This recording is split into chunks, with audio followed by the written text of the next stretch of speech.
Alors, tout ce que je peux vous dire, c'est que ce qui s'est passé récemment n'est pas à dissocier de ce qui a été rendu public, à savoir donc cette tentative de déstabilisation orchestrée qui a été déjouée. Parce que la concomitance des événements prouve qu'il y a bien sûr des liens directs. Parce qu'il y a des fake news, des fausses informations effectivement qui ont été distillées par les mêmes terroristes qui sont hors du Burkina Faso et qui ont laissé croire qu'il y avait des risques de pénurie, pour ne pas dire qu'il y avait des pénuries.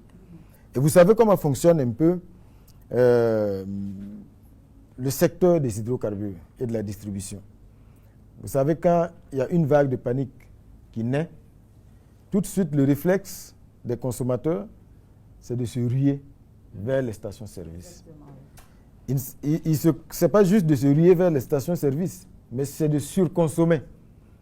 Parce que celui qui avait l'habitude de mettre juste peut-être 1000 francs de carburant ou 5000 francs ou 10 000, il voudra faire le plein, voilà, pour être sûr d'avoir du carburant pour longtemps.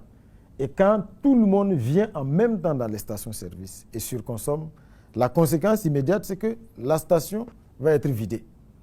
Jusqu'à ce que la station soit à nouveau ravitaillée, on a le sentiment effectivement qu'il y a une pénurie.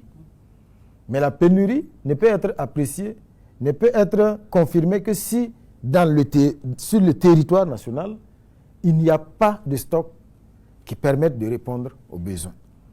Ce qui n'a jamais été le cas. Donc c'est pour dire qu'aujourd'hui, les citoyens burkinabés doivent être sereins et surtout éviter de paniquer et de devenir des cibles faciles pour ceux qui manipulent. Parce qu'il suffit juste qu'une page, qui est même un avatar, qui brille dans la manipulation et dans la diffusion de fausses informations, crie à la pénurie, et puis certains qui n'ont pas suffisamment de recul sont prêts à courir tout de suite vers les stations avant de se rendre compte par après qu'il n'en est rien. Donc c'est pour dire aujourd'hui que tout est mis en œuvre au niveau donc, de la SONABI, mais aussi au niveau du ministère en charge du commerce et de l'industrie, sous les orientations des plus hautes autorités pour faire en sorte véritablement que le pays puisse continuer d'améliorer bien sûr ses stocks en termes d'autonomie.